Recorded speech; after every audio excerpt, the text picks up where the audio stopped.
Hey, what's up everyone? This is Mr. GWS for another more or less the quick tech news. And as you all know, more or less the LG G7 will be just called LG G7, but it's called LG G7 ThinQ.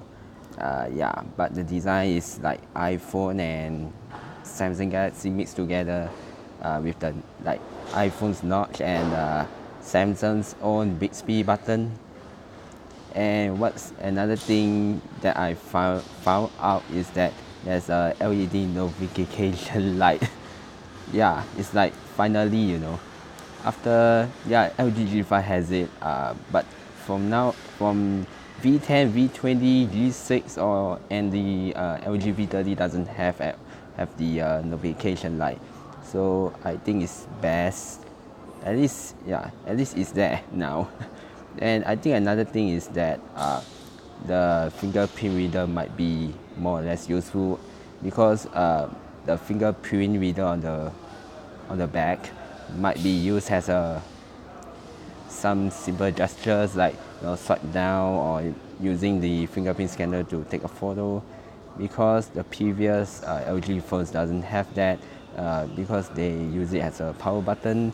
But now it might useful as a it might be useful with some gestures, and the fingerprint will not be replaced as a power button because they have another dedicated power button.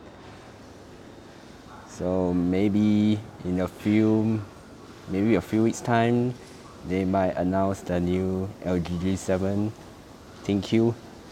I think that's the name more or less.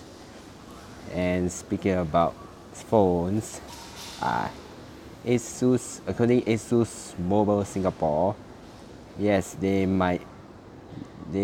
will release the new Zenfone 5. Yeah, more or less they will announce this Thursday, with Zenfone 5 series, which I think more or less you guys saw at the Mobile World Congress.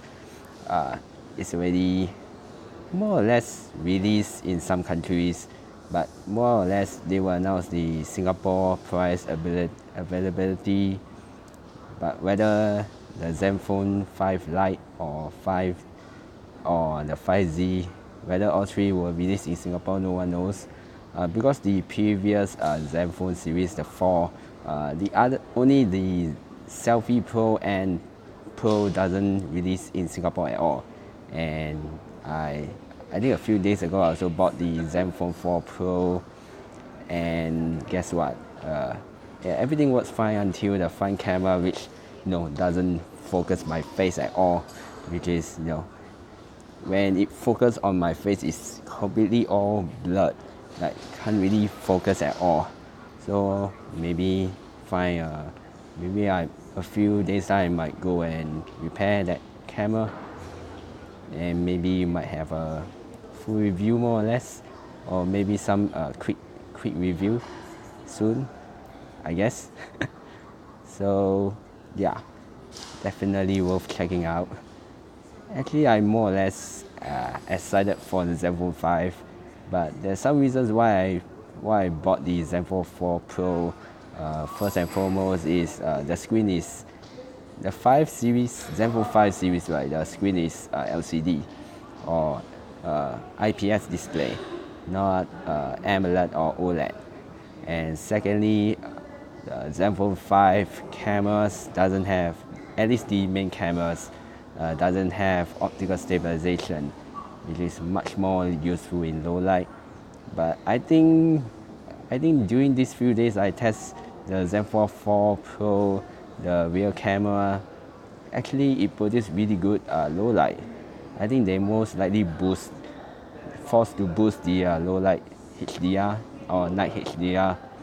Actually, it's quite beautiful. I think most of the reason is that the Zenfone 4 Pro can crank up the ISO up to 3200, whereas the S9 Plus only can crank up to 800 ISO. Yes, even though it produces even more grainy, more noise, but at least it brightens up a lot. really a lot, and I would say it's more or less the above average rear cameras for Zenfone 4 Pro, but I've still yet to test out because the front camera has problems, and I need some time to find a repair store and quote them, I guess. So that's it for my video. If you like this, share it and subscribe to my channel, Mr. GWS, on my YouTube, on my Facebook, and I will see you on the next video.